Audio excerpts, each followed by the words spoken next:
정치 선진국에 맞춰서 국회의원 수를 늘려야 돼요. 이미 문제가 되었었던 각종 국회의원 특권을 줄이기만 해도 국회의원 90명을 늘릴 수 있어요. 세비를 줄이자라는 것 아니면 세비를 제한하자는 것이 무조건 답이 될 수는 없는 것이 그러면 돈 있는 사람만 정치하냐로 귀결될 수가 있어요. 네. 가장 숏하고 핫한 토론 본격적으로 시작합니다.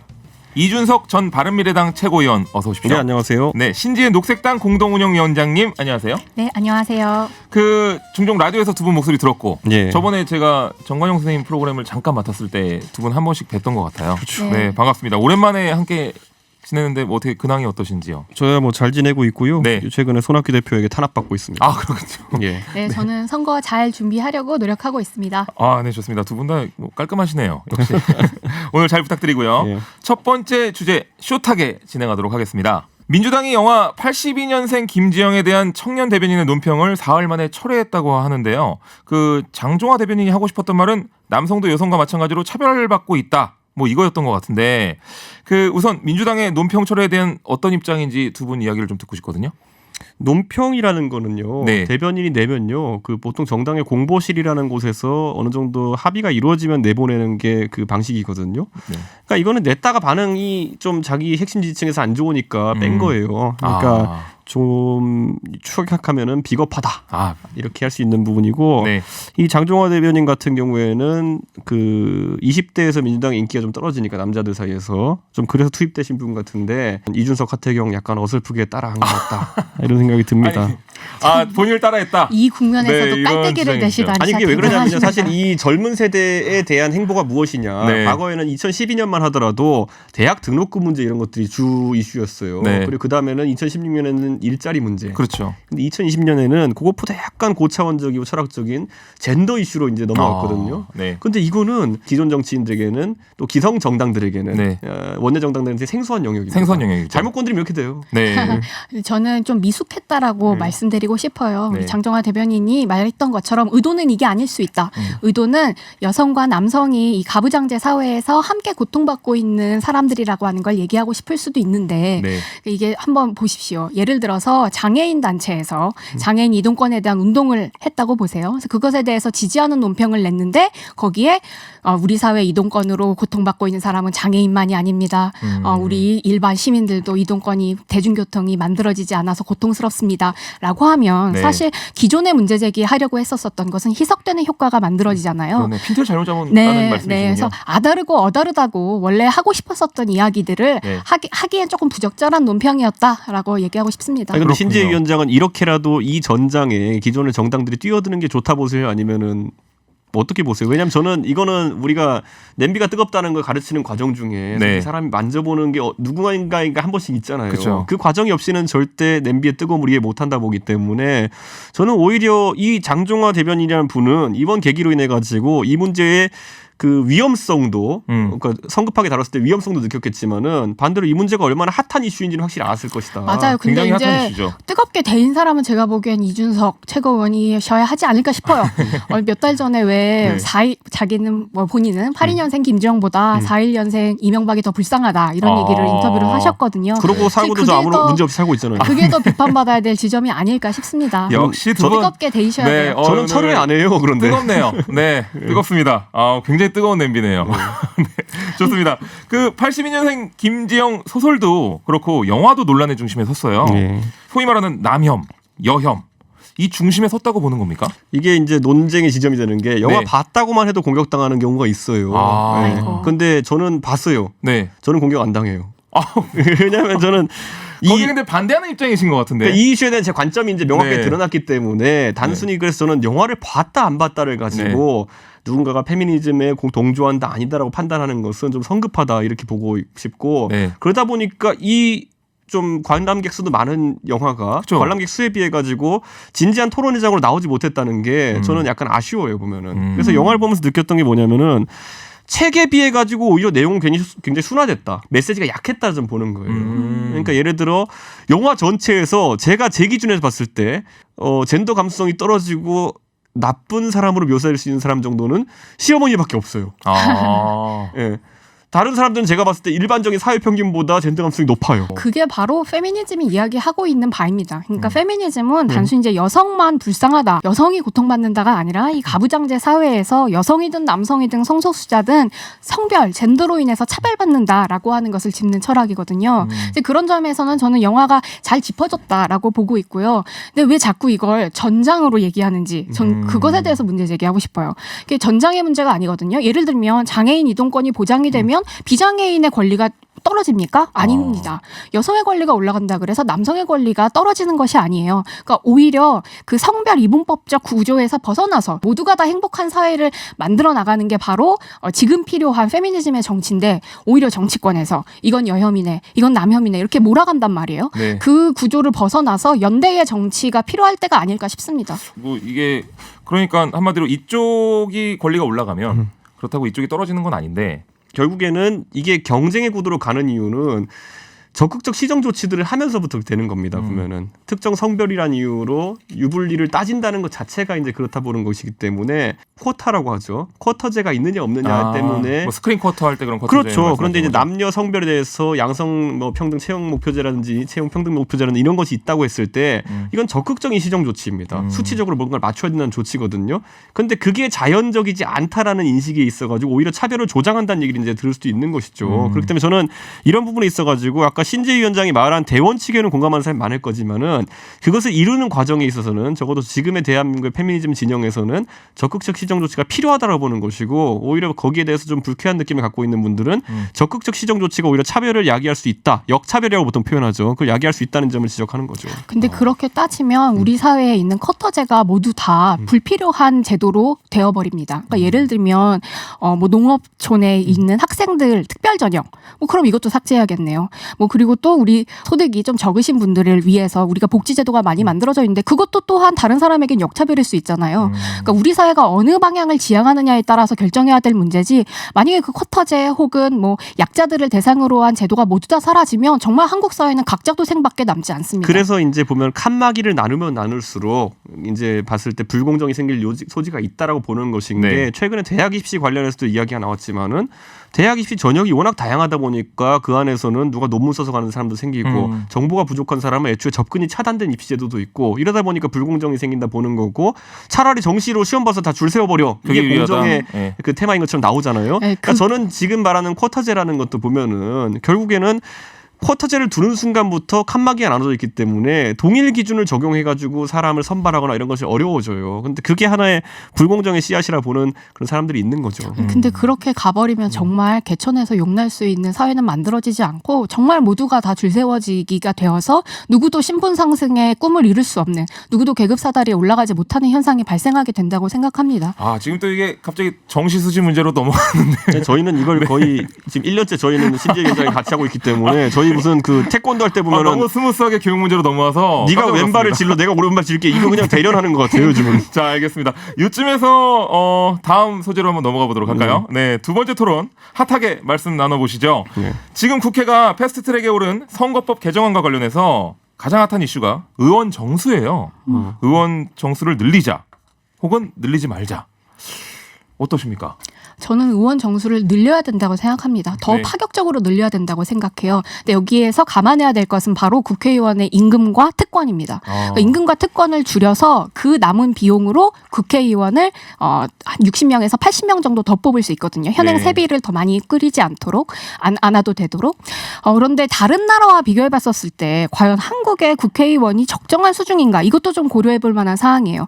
다른 나라는 한국이 어떻죠? 인구 대비 국회의원이 너무 적은 나라예요. 그 OECD 국가 중에 36개의 나라 중에 34위에 올라 있습니다. 그러니까 저희보다 밑에 있는 나라들은 멕시코, 일본. 딱 듣기만 해도 정치 후진국이라고 불리는 나라들밖에 없거든요. 근데 정치 선진국인 나라에서는 모두 다 국민 대비에 국민 수에 대비해 국회의원 비율이 높아요. 예를 들어서 한국 같은 경우에는 지금 현재 88년도에 구성된 국회 300명 현행 그대로 가고 있죠. 네. 독일만큼 의원 수를 늘린다고 한다면 377명까지 늘어나야 되고요.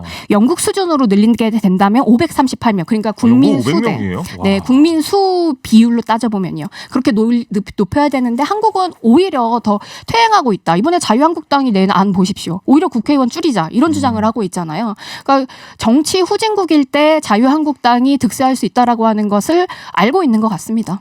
그래서 이게 사실 인용을 할 때 아까 네. 일본과 멕시코 정도를 드셨는데 사실 미국은요 네. 60만 명당 하나입니다. 아 60만 명당 한 명. 우리보다 한 4배, 3배에서 4배 정도 많아요. 대비 인구가. 그래서 미국이 트럼프를 배출해냈죠. 그러니까 이제 갑자기 미국을 정치 후진국을 만들어야 되잖아요. 그러니까 제가 말씀드리는 것처럼 이게 인용하자 그러면 다 인용할 수 있는 방법이 있고 네. 우리는 또 서울로 따지면은 광역의원, 기초의원 다 있어가지고 네. 시의원, 구의원까지 하면은 의회에 참여한 인원수 굉장히 많아요. 아. 전국적으로 그 기초의회 의원이 거의 3,000명이 넘거든요. 네. 이 정도 숫자면은 그 의회에 참석하는 인원은 훨씬 많은 편이다 이렇게 볼 수도 있고 네. 저는 오히려 그렇다고 해서 자유한국당처럼 270석으로 줄이고 비례를 없애자라고 하는 것은 아까도 언급됐지만은 소수자나 아니면은 꼭 비례를 통해 진출해야 될 사람들이 진출하지 못하는 경우도 있기 때문에 좀 이건 극단적인 방법이다 네. 이렇게 생각하고요. 지금의 300명을 유지하는 선에서 그러면 검토해 볼 수 있는 선거구제가 무엇이 있겠느냐 이걸 고민해야 되는데 이런 게 있죠. 그러니까 사표가 발생하고 비례성이 좀 떨어지는 선거제도가 지금의 소선거구제다라고 네. 하는데 이걸 개선해야 된다는 건 대부분 공감할 겁니다. 내 표가 사표가 되지 않게 하는 방법. 근데 그 안에는 보면은 뭐 중대선거구제도 있을 것이고 그리고 뭐 완전 비례대표제도 있을 것이고. 그래서 서로 지금 약간 본인 유리한 쪽으로 이렇게 고르려고 하시잖아요. 그렇죠. 근데 이제 네. 이런 여러 가지 합리적 대안이 있음에도 불구하고 우리 국회는 이제 한 30일여의 시간을 앞두고 막판에 이제 초치기를 하고 있는 것이거든요. 아. 근데 근데 중대 저는- 선거구제랑 연동형 비례대표제는 서로 상충하는 제도가 아닙니다. 연동형 비례대표제와 병립형 비례대표제가 상충하는 거고요. 소선거구제와 중대 선거구제가 그 상충하는 그렇죠. 문제입니다. 그래가지고 아. 바른미래당의 유승민 의원 같은 경우에는 그 안에서 중대선거구제와 연동형 비례대표제를 결합하면은 굉장히 이제 표심이 많이 반영된 형태의 선거제를 네. 할 수 있다는 게 원래 대선 공약이었어요. 그렇기 네. 때문에 그런 형태 대안도 있음에도 불구하고 저희 당의 손학규 대표님이 단식을 하면서 갑자기 또 이렇게 누우셔가지고 저는 이게 어떤 그런 개인의 어쨌든 그런 투쟁보다는 합리적인 토론회장으로 나와야 된다 네. 이런 생각인데 그게 부족했던 건 사실입니다. 아, 근데 뭐 아까 성- 제가 네네. 네, 좀 수정드리고 싶은 게 있어서 그 OECD 국가 지나간 34개 얘기예요, 중에 그거는. 정정을 해야 아무도 될 뭘 것 안 해요. 그거. 알겠습니다. 정확한 수정하시죠. 정보를 드리고 싶어서 네. 그래서 31등이라고 보면 되고요. 아, 31등. 한국이 국제 평균보다 1.7배 적습니다. 네. 자, 좋습니다. 뭐 선거구제 얘기도 더 나눠봤으면 좋겠지만 네. 지금 오늘 일단 이 얘기를 좀 해야 되니까요. 네. 그 두 분 잘 아시겠지만 국민들이 근데 의원 정수를 늘리는 거에 대해서 약간 좀 굉장히 비판적이세요. 네. 이거에 대해서 어떻게 생각하시는지. 전 국민들의 그런 감정이 당연한 거라고 생각합니다. 지금 국회의원들이 일하고 있는 걸 보면 정말 일 안 하고 자기네들끼리 치고받고 싸우기만 하고 국회라고 하는 것은 법을 만들고 그다음에 정부를 감시하는 기관이에요. 네. 굉장히 많은 권력을 갖고 있는 헌법에 명시된 기관입니다. 근데 만약에 여기에 있는 구성원을 더 줄여본다고 생각해 보세요. 그럼 한 사람이 더 많은 특권을 갖게 되는 그 결과가 만들어지죠. 그러니까 저는 오히려 국회의원들이 더 많이 투입되는 것이 개개인 국회의원별로 보면 특권을 줄이게 되는 결과를 만들어낼 거라고 생각하고 있습니다. 네. 그러니까 저는 이 순서 논의 순서가 이제 조금은 달랐으면 좋겠는 게 뭐냐면요. 이 의원 수를 늘려야 되니까 이렇게 해야 된다. 당위성을 만들어내는 과정인데 네. 연동형 비례대표제가 먼저 나오고 그다음에 의원 정수 확대가 나오는 것이거든요. 저는 이거는 이런 표현하고 싶은 게 연동형 비례대표제를 함으로 인해 가지고 이득을 보는 정당과 손해를 보는 정당이 있어요. 네. 그래서 그 이득을 보는 정당들 측에서 이걸 강행해서 통과시킨 다음에 자, 이 제도를 실현시키기 위해 가지고는 300석으로 안 된다. 최소 330석에서 360석까지 늘려야 된다. 이렇게 논리가 전개되는 것에 대해서 네. 국민들이 신뢰를 못하는 거죠. 왜냐하면 처음에 연동형 비례대표제에 대한 국민적 동의를 구할 때는 이걸 미리 얘기 안 했었거든요. 안 늘리고 할 수 있는 것처럼 해서 225석 대 75석으로 하면 된다는 취지로 이야기했다가 이제 제도의 운영상 알고 봤더니 한 330까지 가야 된다. 이렇게 이야기하는 거는 다소 초반에 설명이 부족했다 이렇게 얘기할 수 있어요. 이게 늘어나면은 장점이 뭐가 있는지가 저는 궁금하거든요. 오히려. 지금 내년 그러니까 한국 정부 예산이 500조가 넘습니다. 500조 예산을 300명이 본다고 생각해 보세요. 쉽지가 않아요. 서류도 굉장히 많고 파악해야 될 것들이 많은데 국정감사가 제대로 안 돌아가는 거예요. 저는 개인적으로는 한국 국회의원 그 숫자가 500명이 넘어야 된다고 생각합니다. 근데 그것이 그 국회의원들도 바라지 않고 국민들의 반감도 크니 일단 세비를 동결해서 늘릴 수 있을 만큼 늘리자. 늘리자이고요. 녹색당이 지난번에 뭐 논평으로도 썼습니다만 지금 이미 문제가 되었었던 각종 국회의원 특권을 줄이기만 해도 국회의원 90명을 늘릴 수 있어요. 지금 국회의원들이 월급을 받지 않습니까? 근데 국회에 회의를 하러 가면 또 회의 출석비를 받아요. 그다음에 또 국회에서 활동을 하면 또 그 입법 활동비를 받아요. 왜 이중으로 받죠? 회사에서 일하는 시간에 다른 곳에서 미팅하러 간다고 돈 또 안 받잖아요. 근데 왜 국회의원은 그게 가능하죠? 그러니까 이 특권만 줄여내기만 해도 수가 확대가 할 수 있는데 왜 국회의원이 그렇게 안 하냐? 실상은 본인들의 특권을 줄이기 싫어서다라고 말씀드리고 싶습니다. 그런데 저는 이제 국회의원 세비라는 것은 조심스럽게 접근해야 되는 게 세비를 줄이자라는 것 아니면 세비를 제한하자는 것이 무조건 답이 될 수는 없는 것이 그러면 돈 있는 사람만 정치하냐로 귀결될 수가 있어요. 네. 왜냐하면 우리가 지금 세비가 한 1억 5천 정도 이제 되고 세전에 나중에 받고 나면은 실수령액이 그것보다 적은데 이 세비라는 건 일반 직장인의 월급과는 다른 개념입니다. 네. 무슨 말이냐면은 정치 활동을 그 돈으로 하라는 것인데 이거 보통 이게 부족한 경우가 훨씬 많아요. 예를 들어 국회의원이 어디 밥 먹으러 가가지고 다른 사람한테 얻어먹는 것도 문제잖아요. 네, 그렇죠. 청탁에 해당하기 때문에 그럼 본인이 내야 되고 하기 때문에 이런 측면에서 결국에는 만약에 세비가 줄고 해가지고 본인이 지출해야 되는 비용보다 적어질 경우에는 결국엔 부정한 돈을 받도록 강제하는 결과가 났거나 아니면 네. 애초에 좀 의지가 있는 청년이나 아니면 소수자들이 정치를 해야 되는데 내가 내 돈 손해봐면서 해야 돼. 그러면은 정치를 하지 말아야지. 이런 어떤 장벽으로 존재할 수 있는 가능성도 있기 때문에 네. 저는 세비에 대해서는 뭐 줄이자고 하면 국민들이 좋아하죠. 근데 그게 능사가 아니라는 것도 짚어야 됩니다. 네, 저는 그 지점은 국회의원 혹은 정치인을 향한 후원금 제도를 개편을 하면 네.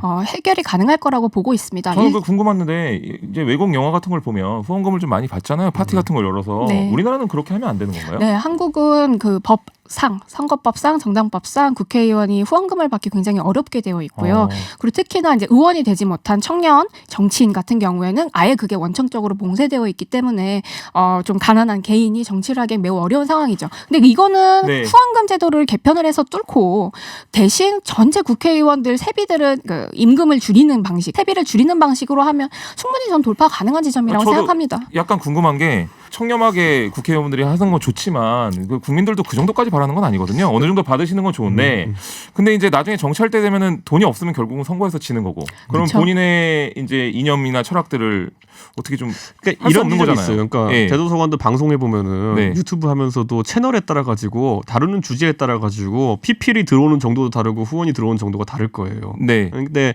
예를 들어 정치인도 마찬가지. 후원금 제도를 개편한다 했을 때 지금도 후원금 상위에 있는 분들이 공교롭게도 국토교통 관련한 위원회에 있던지 아니면 산업자원 관련한 위원회에 있던지 맞습니다. 이런 분들이 많아요. 사실상 로비성 후원금들인데 네. 소위 말하는 꿀보직이 있는 거군요. 그렇죠. 예를 들어 네. 그런데 뭐 환노위라든지 네. 아니면 뭐 국방위원회 이런 데 있는 분들 같은 경우에는 굉장히 후원금이 제한적으로 들어오는 경우가 있어요. 그러다 보니까 이런 불평등성도 있고 아까 신재 위원장이 말한 것처럼 결국엔 돈에 대해 간 제도를 정비해야 되는 게 맞습니다. 근데 그런 게 선행되지 않고 세비부터 건드리게 되면은 아까 말했던 장벽들이 나올 수 있습니다. 뭐 동시에 갈 수 있겠죠. 근데 지금 한국의 국회의원들이 받고 있는 특권은 그 해외의 뭐 정치 선진국과 비교해 봤었을 때 너무나도 많은 특권을 받고 있다라고 말씀드리고 싶습니다. 네. 그 두 분도 결국은 국회에서 일하고 싶으신 분들이잖아요. 네. 그 배지 다셨을 때 그 예. 특권들 내려놓으실 수 있겠습니까? 네, 저는 내려놔야 된다고 생각하고요. 예, 국회의원이 왜 되고 싶습니까? 정치를 바꾸기 위해서, 한국 사회를 바꾸기 위해서 소신 있는 사람들이 자기 삶 좀 내려놓으면서 몇 년 동안 열심히 하는 거거든요.